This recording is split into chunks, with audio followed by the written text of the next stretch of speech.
In this week's short story, Laura's Key, we will continue to examine the big idea or big question of how can challenge and failure lead to success. Laura's Key by Anne Marie Reedy. Anne Marie Reedy is an educator and author based out of Washington, D.C.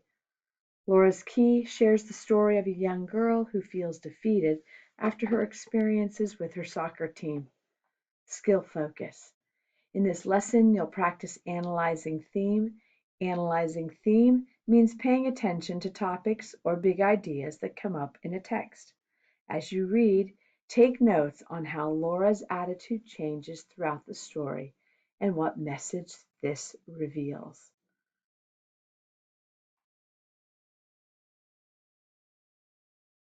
At Piedmont Middle School, a kid could run track or play tennis, but everyone wanted to be on the soccer team.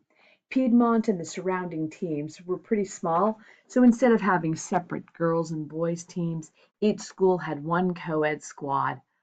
Laura had dreamed of earning glory for the Falcons, or Las Halcones, as most people called them, ever since the first grade when her older brother Tony scored the winning goal in the county middle school championship.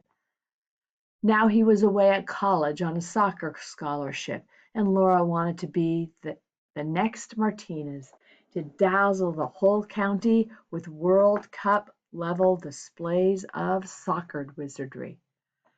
The day she joined the team as a sixth grader, she felt like she could fly. But unfortunately, her joy didn't last. She spent most of the season on the bench. Walking to the car after the last game of the season, Laura tried to smile at her mother, having spent yet another game sitting on the bench. Laura hadn't even broken a sweat.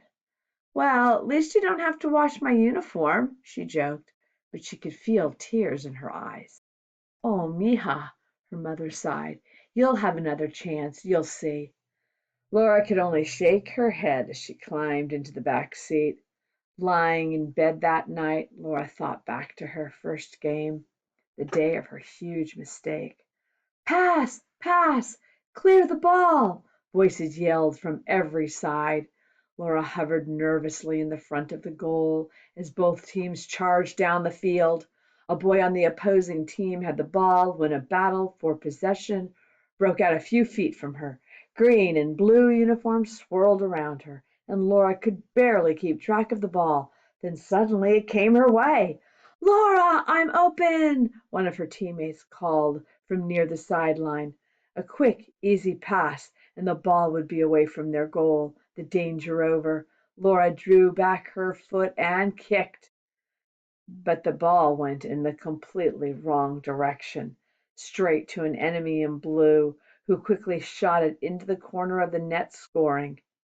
As the other team high-fived by the goal, Laura cringed from the laser beam stares of her teammates. The coach had benched Laura for the rest of the game. When Los Halcones lost 1-0, she was crushed. If Laura hadn't been too ashamed to tell Tony that she was a failure, she would have quit the team that day. In practice, no one passed her the ball. The best players on the team would steal the ball from her and leave her in their dust. As she sat on the bench for game after game, Laura began to think only one Martinez was meant to be a soccer star.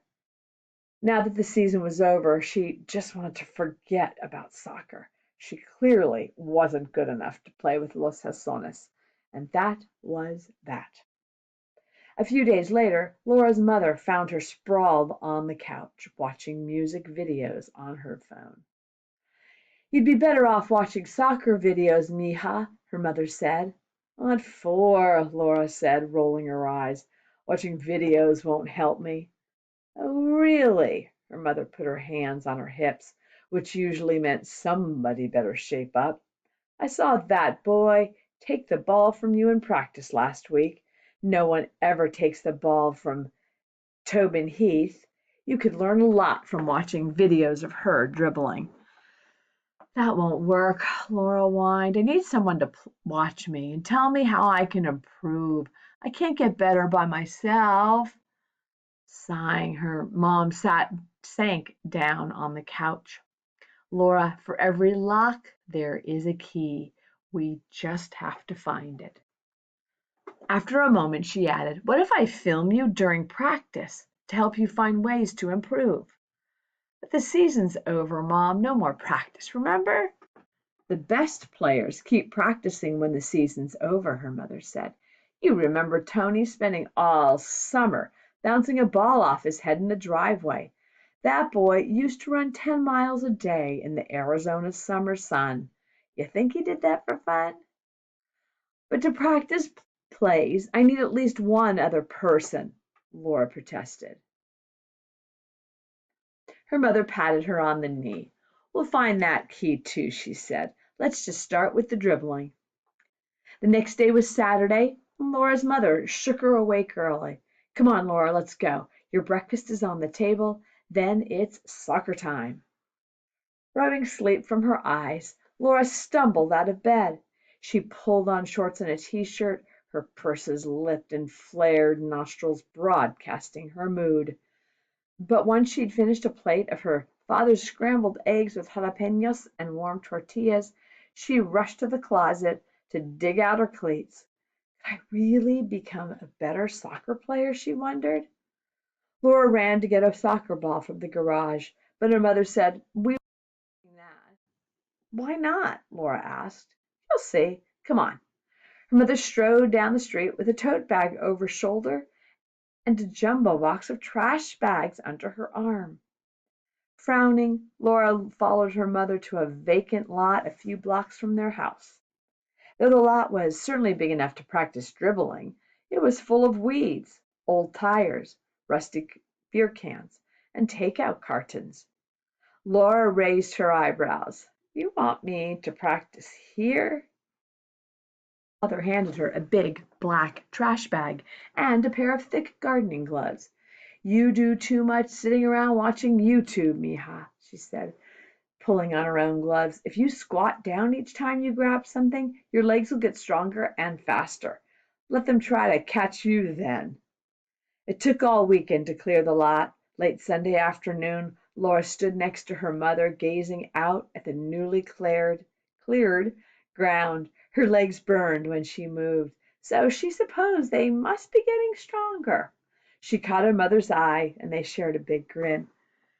Laura built a rickety goal with scrap wood and duct tape.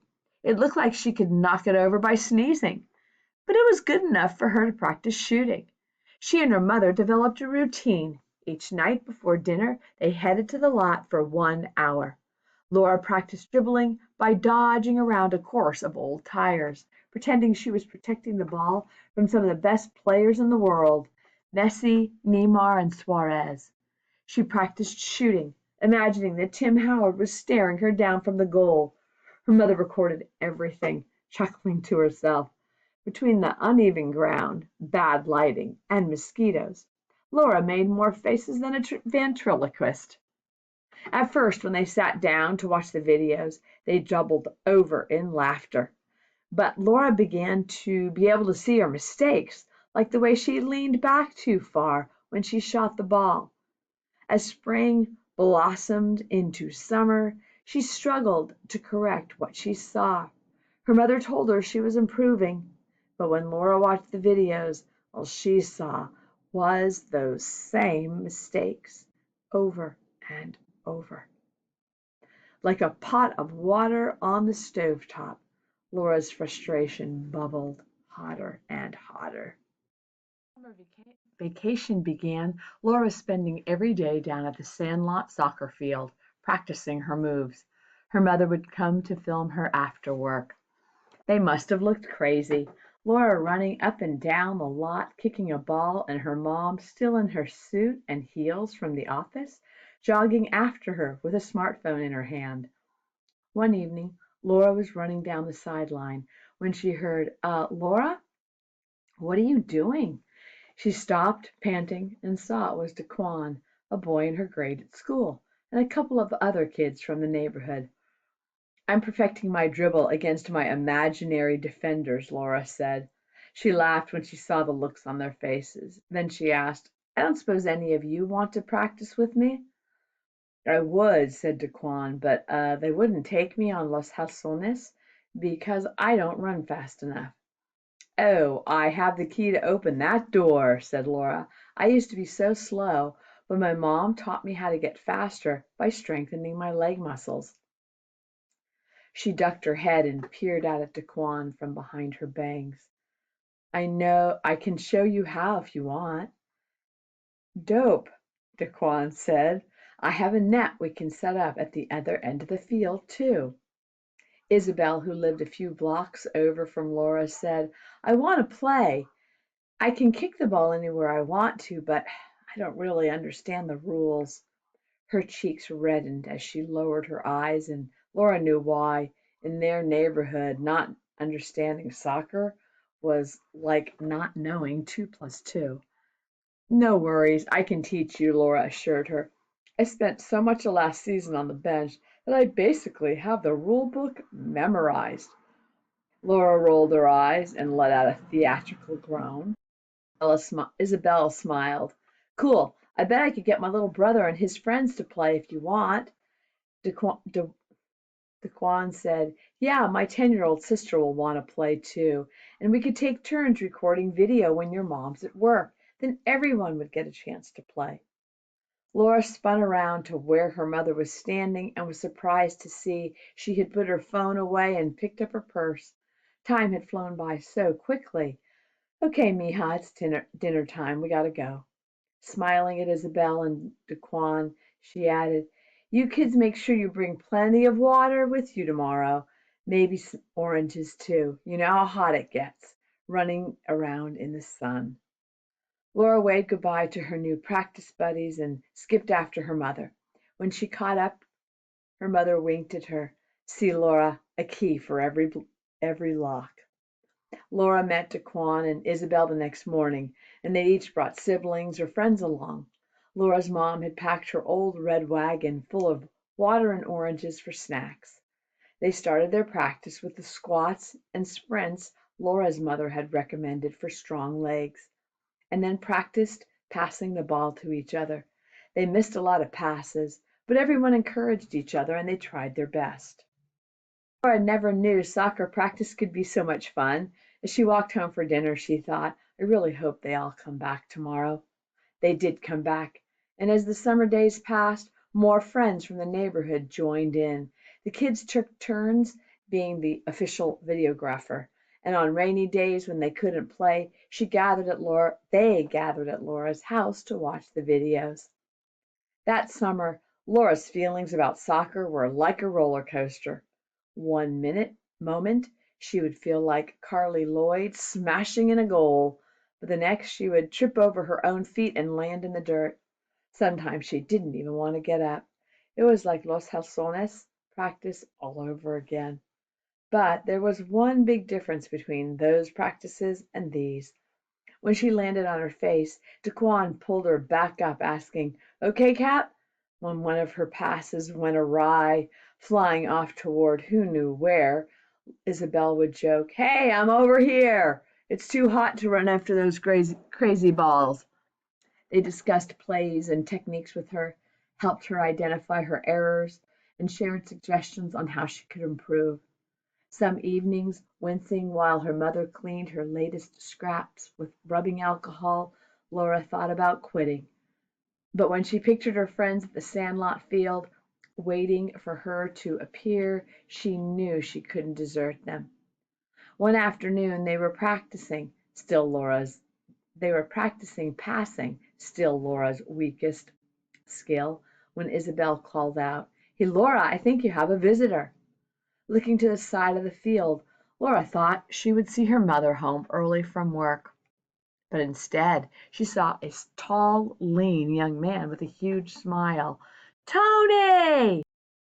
Of excitement, she dashed towards her big brother. Laughing, he scooped her up in his arms.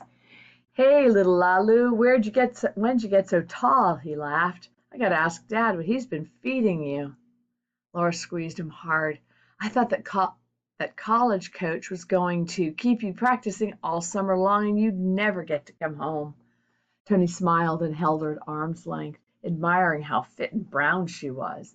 Believe me, I needed the practice, but I also needed some of Dad's huevos y jalapenos. And when I heard my little sis was starting her own soccer empire, I decided to come check it out. Wait till Los Helsones sees you in September. Laura's heart fell. In her embarrassment, she had been avoiding telling Tony about how she blew it with Los Helsones. What would he think when he knew his little sister was a failure? Seeing her facial expression, Tony frowned. Lalu, what is it? Suddenly, you look like your best friend just moved to Alaska. Laura knew she couldn't put it off any longer. She had to tell him. Waving to Isabel, she pointed toward Tony and then toward her house. Isabel nodded and waved goodbye. Grabbing her water bottle, Laura started walking toward the house and tried to figure out where to begin. Tony, I don't know if they're going to let me play on Los Helsones next year. I messed up so badly. Everyone on the team hates me, Tony snorted. But Laura plowed on with her story.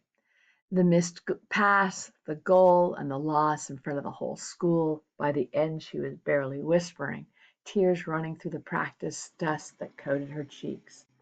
I'm so sorry, Tony. I didn't mean to let you down. Tony stopped walking and crouched down, turning Laura by her shoulders so they were face to face. He gently wiped the tears from her cheeks. How could you ever say that? You could never let me down. I mean, I just saw you out there using all your free time to get better and help your friends get better. Don't you understand how proud that makes me? Laura wailed. But if I hadn't blown it with Los Hasones, I never would have needed to spend all summer practicing. I only started to because I'm the worst one on the team. Come here. Tony led her over to the stone wall that surrounded her parents' property. Sighing, he sat down beside her and put his arm around her shoulders. Lalu, I'm sorry. I see I'm the one who let you down. Laura gasped. How? You're the best player in the county. Tony chuckled. Well, maybe I am. I think you might be a bit biased about that. But I'll tell you what, I'm not the best player in my school. He looked away for a moment, clearing his throat. Then he looked back at her with a little smile. Did you ever hear the saying, big fish in a little pond? Laura shook her head. Well, if there's one big fish in a pond full of little fish, he might think he's pretty hot stuff. But then one day he swims downstream to the ocean, and the first time he sees a shark, he realizes he's not that big after all. Laura stared at him. Tony, are you saying you're that not so big fish? Tony grinned. That's exactly what I'm saying. See, when I rolled into college on a scholarship, I definitely thought I was hot stuff. But my school recruits from all over the country, Lalu. There are guys on my team. Shaking his head, he let out a low whistle. This senior from Connecticut can sink goals that would blow your mind. And then there's a guy from Miami who dribbles like he has 4 feet. Like Tobin Heath? Laura asked. Tony nodded. Yeah, like Tobin Heath. In fact, the dude missed a couple weeks of school to try out for the men's national team. Laura bugged her eyes out to show how impressed she was.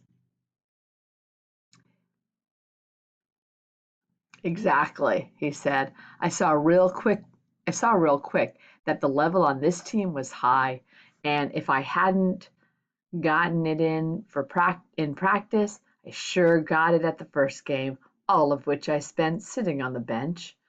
Tony was quiet for a moment, a dark look on his face. That was rough for me, Lalu. I went back to my dorm that night thinking I was going to quit the team, quit college, all sorts of crazy stuff. What stopped you? Well, first I thought about what Mom would say. The siblings shared a look and burst out laughing. Yeah, I did not want to live through that. But I also got an attitude adjustment. Bryce, that guy from Connecticut who shoots like Cristiano Ronaldo, came over to me at practice that week and gave me some pointers. Just a quick comment on how I could get my goal shots to curve more. And I realized that instead of thinking about giving up, I should be thinking about rising up, rising to the level of my teammates. Those guys wanted me to be better, so I needed to get better. Tony looked her right in the eyes. If there's one thing we know how to do in this family, it's work hard. I decided that I might not be the best player on the team, but I was sure going to be a better player by the end of the year. I learned, Lalu, that's all I focused on all year. And I'm 10 times the soccer player I was a year ago. That's why I'm so proud of you. You went through a rough time on Los Helsones, but instead of giving up, you found a solution. You found a way to learn.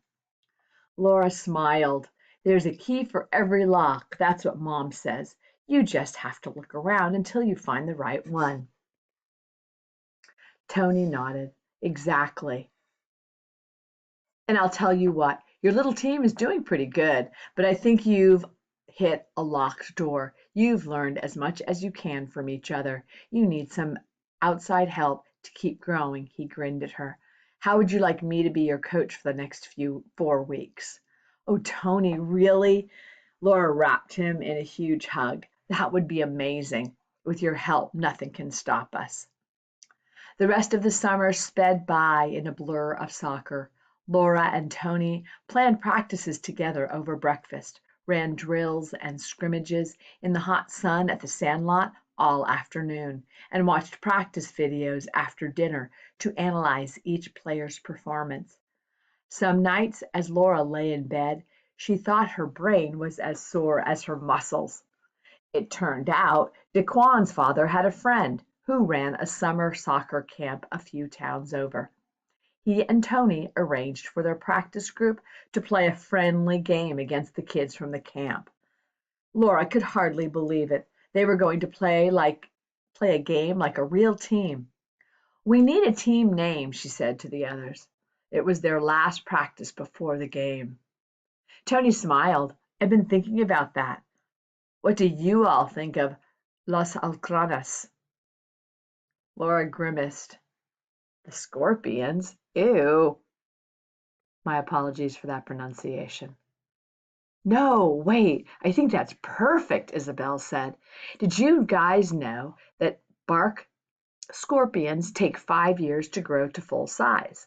So, Daquan looked unimpressed. So, Isabel said, in order to get bigger, they have to shed their hard exoskeleton. It literally cracks open and they crawl out, all soft and defenseless. And then their outer layer toughens up again to protect them. They all stared at her. Don't you see, she said impatiently, they're always growing. They have to take a risk and I get it, Laura exclaimed. We're like Los Alcranas. We started the summer trapped in our little shells of I'm no good at this, but we took a risk and shed those shells and now we are bigger and tougher than ever. Exactly. Tony looked around at them with pride. And tomorrow, those other kids are going to feel our sting. Los Alcranas high-fived all around, and Laura grinned with all her teeth. The game was on Thursday night at the permanent, well-lit field of the soccer camp. As Laura walked out onto their perfectly groomed grass, she was surprised to see there was quite a crowd in the stands. Her mom waved at her, and her dad winked, his hands full of snacks. Daquan's brothers were there, and even Isabel's grandma came along. Suddenly, Laura's pulse picked up, and her palms felt sweaty. This was nothing like their sand lot. Hey, Daquan said beside her, if they play on this field all the time, I bet they ain't even ready for what these desert scorpions can do. They nodded at each other and ran to where Tony was leading the team through warm-ups. The game was exciting and much closer than Laura had expected. Los Alcranas were outmatched, but they put up a tough fight. Daquan made an amazing save in the first half, and Isabel scored a goal she never could have back in June. And as for Laura, she didn't miss a single pass. In the end, Los Alcranes lost the game 3-2. But as Laura hugged Tony on the sidelines, she had never felt so proud. On the way home after the game, Laura sat in the back seat of her parents' car, squashed between Daquan and Isabel. Classes were starting up in a week, but soccer tryouts weren't until January. Daquan, Laura said, are you still trying to get faster? Always, Daquan said cheerfully. That red-headed kid smoked me today. What are you plotting now, Laura? Isabel asked with a smile. Well, I was thinking we might run cross-country this fall. For every lock, there is a key, the three of them said together, bursting into laughter. In the front seat, Laura's mother smiled silently.